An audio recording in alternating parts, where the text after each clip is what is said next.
This is Lead Time. Welcome to Lead Time. Tim Allman here with Jack Kalberg. I pray you're excited for an awesome conversation today. We're talking, a lot of times on Lead Time, we talk about pastoral formation. Today, we're talking about 5 reasons the residential program is not necessarily, though it has its certain place, certainly has its place because I went through it. But the days are too short for us not to explore alternative means toward raising up leaders, BIVO, COVO, residential leaders, raising up residential all the way to working in the trenches. And I pray, just to kind of set this up, I pray that this conversation leads toward collaboration and care for one another. Those that live in the institutions connected to Concordia Seminary in St. Louis, as well as those that are at Concordia Theological Seminary in Fort Wayne. And we really would love to have a conversation. If you sense any kind of frustration is too strong of a word, we've just been talking about this for a long period of time, and we have had the white paper rebuffed. Not necessarily given the hearing we were hoping it would have with the the leaders at both institutions. And so, we're just bringing out more talking points. And to do so, Chris Holder, partner with the ULC, wrote a little blog that we're just going to talk through 5 reasons the residential program is not necessarily the gold standard. How you doing, Chris? Thanks for hanging, bud. I'm doing great. It's so great to be back. Yeah, man. I look forward to our time together in Phoenix next week as well. Yeah, it's going to be a good time at Best Practices. So talk through the narrative of the MDiv. We've heard in various, and I don't even know that you can use whatever analogy you want to talk about this. I think residential, if it was producing the quantity and quality of pastors meeting the current crisis in the LCMS, I would be, okay, it's working.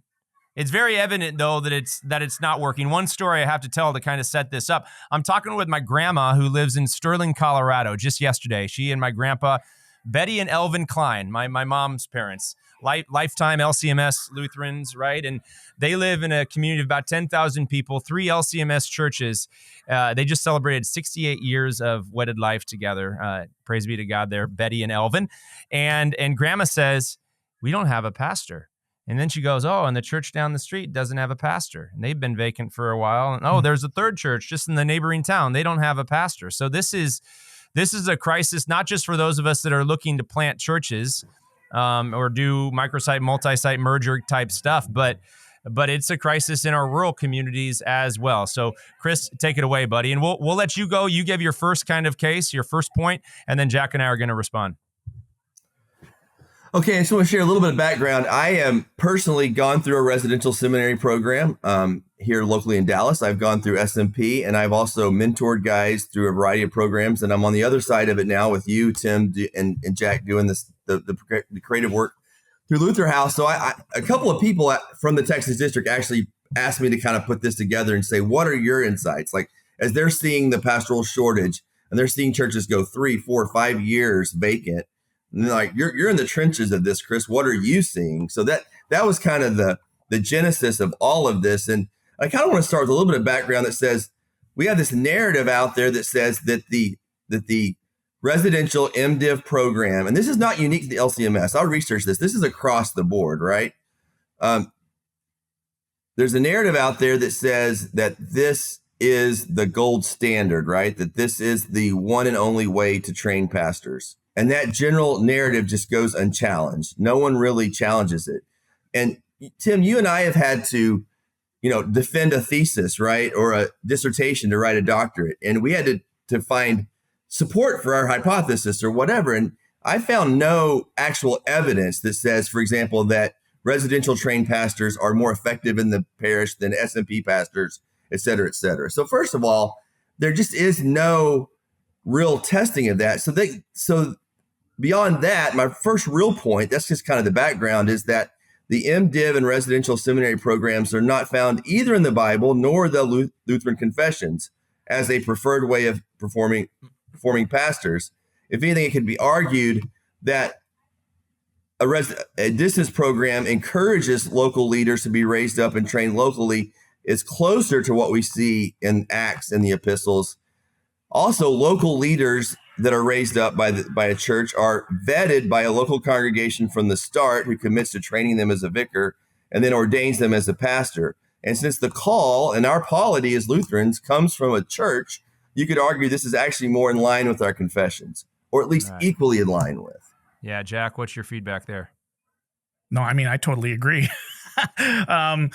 Well, let's put it this way. The argument is not to say that residential is inferior.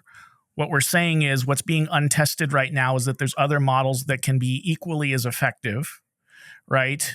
And in addition to being as equally effective, can have the benefits of scale and localization that we don't necessarily have with a residential program, right? So in theory, a non-residential, let's say online or some sort of hybrid program can be just as effective and can create a whole bunch of logistical benefits that we don't have right now with a in-person only residential program. That's kind of what we're getting at, right?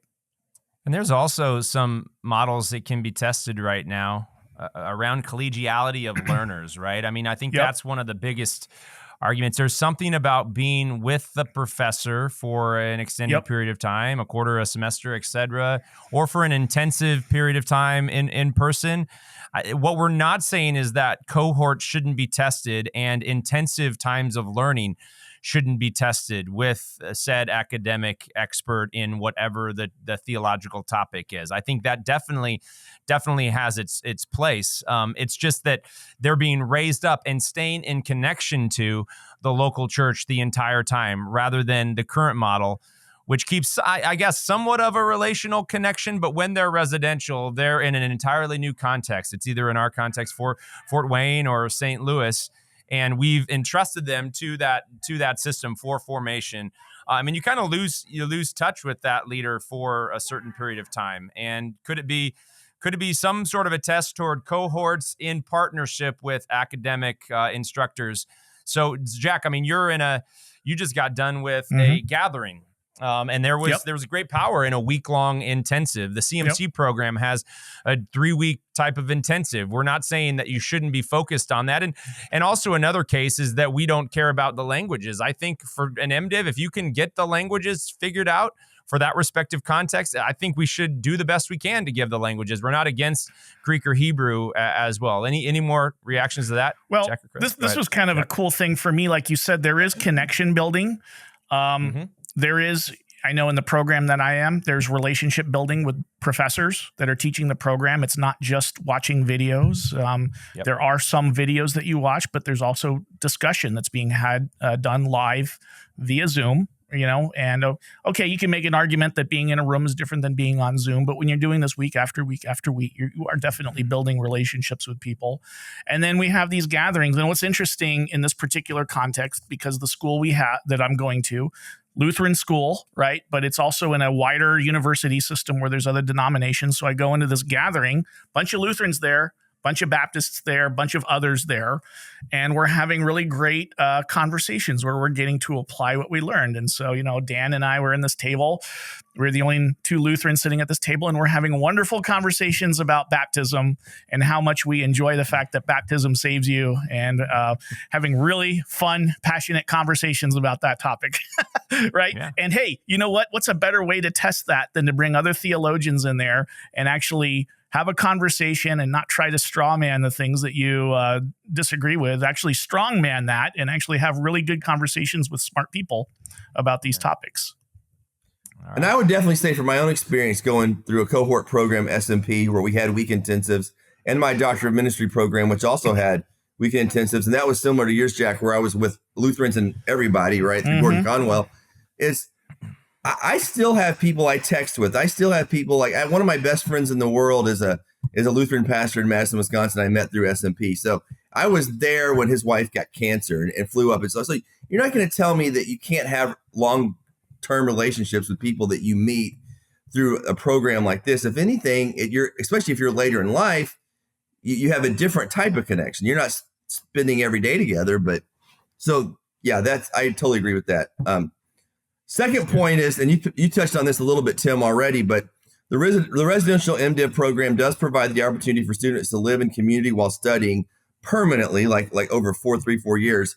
However, individuals studying in an active ministry role while studying in a distance or hybrid still get the benefit of interacting with other students. But this is the part I want to add, but also get the added benefit of community from the local ministry where they are serving. And that's a community they're going to stay in after they're done, right? Like you talked about that, Tim, that the community is not going to go away, right? So they're building community that's going to actually last and benefit them in their ministry instead of being plucked out of one community and dropped in another. Yeah. One of the main arguments there is that we need more general ordination pastors who could be sent into another context. And let me be very clear. We have never said that leader couldn't be called to another context. We're putting the hamstrings on ourselves, say with SMP, by saying they can't be called. If the person has an MDiv and they've been recognized by their local congregation and maybe a season of ministry has moved on and there's another opportunity for kingdom expansion in that area or another church or somewhere across the country, why would we hamper that call into another context? We should open it up rather than close it down. But to your point, Chris, they're learning the entire time with professors, with students in a context, testing as they're learning. There's great power. Teaching is actually learning twice, right? I mean, it's you're taking it in. And I know the seminaries is nothing against residential. I know that's what we're trying to do. We have a fieldwork congregation. You're testing it out, doing Bible studies, etc. We can have the same sort of experience at the local level. Jack, anything more there? Well, that's exactly some of the stuff that I've been doing. So I've been active in the local church here, helping to design curriculum, for example, for our new member class. Very, very deeply involved in that. Very passionate about it because I am an adult convert to Lutheranism. And so I one of the cool things is I get to bring that perspective into teaching in our new member class. Like, hey, I know a whole bunch of things, what it's like to not be Lutheran. Let's talk about these things, right? And so I'm applying this as I'm learning a lot of these topics, in these classroom environments. And in many ways, some of these projects that you're doing in context can be really things that satisfy the assignments for your class. So it's a great opportunity, very hands-on, and you could say, not just theoretical, but very, very, very practical in the work that you're doing. So I can see there's situations where that might even be preferable because of the challenges that you have when you actually do it and actually apply it with people and take this stuff in real time and apply it. Amen. Chris? Yep. So then the third one is that the residential MDiv program is still the preferred option and opportunity for young men in their 20s who are not established in their careers. I don't think anyone's arguing against that. Nope. However, and this is across Christianity. This is not unique to Lutheranism at all. The average age of students entering seminary or entering pastoral training is increasing, and it has been steadily over the last 20 years. So then for these older students, somebody in their 30s, 40s, 50s, the benefits of a residential program do not outweigh the family, financial, or loss of a leader from their current context. So I would say the benefits that student gets don't necessarily outweigh what's lost. Yep. Well, let me pause right there. I think that there's going to be a season, you could call it a generation, where we're going to need to think creatively. I think the Lord is doing something extraordinary in the lives of a lot of young people today. And my goodness, if they saw their dad going deep in theology and having a non-residential kind of learning program, what's to prohibit that next gen leader, say in 10 years or 20 years, who's seen their dad go through that path and say, you know what, I want to go. I remember, Dad, you talking about, I'll just throw out a name, Dr. Joel Bierman, talking about systematics, Dr. Joel Bierman. I could go learn at Concordia Seminary in St. Louis, Dr. Joel Bierman in my 20s, like, let's go, game on. Like, I don't think this is a forever thing in the life of the church. I pray the church becomes much better at leadership development, that we're filling our institutions. And this is a season where we need more bivo and co-vocational leaders. It's a season where we need more maybe full-time leaders, but working part-time because they're at a place in their life in their 50s and 60s where they don't even need a full-time paycheck, but they want to help that church grow from 50 people in worship to a higher number in time. Jack, any comment there? Oh, I have a lot to comment on this. So what you're talking about, because we're talking about like, hey, this residential thing is still an awesome thing, and it has its place, and we're saying it's great for certain things. And I wrote I wrote a blog article about this, about what we can learn from the military, right? So I'm an Army guy. Actually, at one point got invited to apply for West Point. I turned it down. I didn't want to do that. I had my own ambitions for my career, but you were too smart. Too smart. I know. What I learned about the educational institutions of the Army is that they have the gold standard kind of residential program that they call West Point. It is like an amazing school that teaches people to be phenomenal Army officers, right? That are commissioned. And that only in about a fifth of all the officers raised up in the military come from West Point. 4/5 come from ROTC programs, which are done in partnership with 1,700 universities across the country and internationally, right? So what the Army has done is they've embraced both models, the residential and the non-residential model for education. They complement each other. These programs are learning from each other. There's a lot of best practices that West Point puts together that it distributes and it contextualizes into the ROTC programs. And it creates this massive amount of scale. Now, the military recognized this very early on. They established West Point, and I think roughly 2 years or 3 years later, the commandant of West Point left to start up what's now considered the first ROTC program. Because of the reason why was because we need to scale. We need to scale this thing, and there's no way that we can scale the needs of this country by having this one school. We have to have multiple schools. So imagine if we had to try and fight World War II and we had this one officer candidate school, right? Or even two, like how much of a bottleneck that would have been logistically speaking versus 1,700 schools in theory that could do this program. If I'm an enemy and I wanted to take you out, I'd take out your school. Now you don't have, but that can't happen when you've created this network of really great learning here. So it expanded to a scope of something that could fight like a World War II. Now, think about in America right now, the urgent need to raise up pastors. We live in Arizona right now.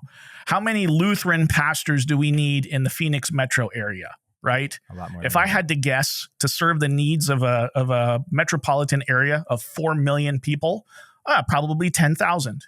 So does our system right now scale up to give us 10,000 Lutheran pastors for the Phoenix metro area? No. We have to think differently about scale. We have to think about the local church being the engine that spins off ministry leaders to multiply. As we said, we did it not too long ago, a talk about multiply disciples. Multiply disciples is about multiplying leaders, turning the local church into an engine that kicks out people to preach the gospel, right? So how does the institution, the wider synodical institution, become something that equips the local church to do that? Well, it could do that through a non-residential program in partnership with the local church. Amen. So point number one, residential. Jesus didn't do it exactly like that. Obviously, it was a rabbinic model. The Lutheran confessions don't say it has to be residential. And the Apostle Paul, obviously, in the early church, that wasn't the way they were doing it. We can build community online with in-person experiences, and then this point here, we've got an increasing age of our potential leaders, future pastors. They're going to have children. They're embedded in their community, and uprooting them from their community may not always work. It does work in some situations, but it may not always work for leaders. We need an ROTC as well as a West Point. Good stuff, Jack. All right, let's go to point number 4. Point number 4, and this one to me is, in what I see, maybe the most important or the most compelling point, because it creates that sense of urgency that over 50% of the LCMS congregations, or at least 50%, currently worship less than 50 people on a Sunday. Most of these churches will not be able to afford a full-time pastor and need to be served by a co- or bivocational pastor. Hopefully a co-vocational, someone who's going to commit to that long term. The residential MDiv program does not prepare people for co-vocational context. And to pull someone out of their current job in ministry context, where they have already been vetted by their church and their community, already own a house, already have figured out schools for their kids, all those things, to go away for 3 years and likely not come back does little to serve the pastor or community in that context. Well, yeah, we're walking through that right now, a growing school. How do we raise up more and more teachers It's an economic issue. It's a struggle to bring a teacher from anywhere in the country really into Phoenix, which is our cost of living is approaching California. Thanks, California, for everybody coming. Anyway, we're approaching California rates, right? So it's a real economic struggle. It's a boondoggle. Jack, anything more? No. Economically speaking, what makes sense is that we find people who have figured out how to live here, and we colloquize them to be teachers. And we're saying that, realizing that there is an incredible pipeline of teachers that we can bring in from the colleges. They're wonderful. They're fantastic, but they're not, if we're, let's say, the vision of Christ Greenfield, multi-church and multi-school, there's not going to be enough of a pipeline there. We're going to have to be creative with it. And there is this benefit that these people have already figured out. They've established themselves. They don't necessarily have to buy a house. I bought my house. Tim, can you believe this? I bought my house for $185,000. Isn't that crazy? Wow. I'm sure it's worth a little bit more than that. It's a 2,000 square foot house, right? I can live here because I don't have to take on, this massive mortgage to buy a house. I've got more freedom, than a person who we have to move here, and they got to figure out, how am I going to spend $600,000, $700,000 to buy a house? It's crazy. So it's ultimately I don't envy people issue. in that situation. Yeah, absolutely. Absolutely. So we've walked through 4 of the 5. We're just about done. Just a few more minutes here. Chris, give us the number 5. And then this is to the urgency context and to just the state of things in the LCMS, and to your point on scalability, Jack. It says there are at least 700 vacancies in the LCMS right now, and more are retiring or leaving the pastoral ministry than are entering the ministry. So we have a deficit there. We've had some internet issues with Chris. He just popped off. He was like, that's all I got to say about that. But he left us before he could talk about that's live point streaming, number 5. folks. That's live streaming. That's the way it goes. So here's point number 5. There are at least 700 pastoral vacancies in the LCMS right now, and more are retiring. More pastors are retiring and leaving the pastoral ministry, exponentially more, honestly, than entering the ministry right now. Again, many of these vacant churches are not in a position to call a full-time pastor.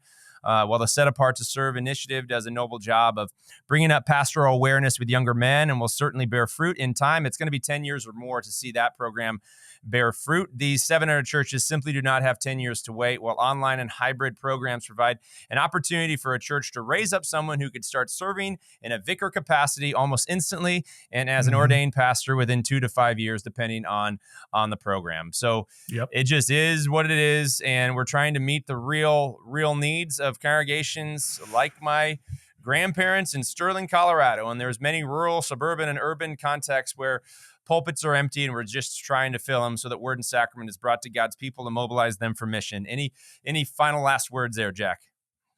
Well, I think what that stat shows is that we need to completely redefine what our paradigm is for pastoral development.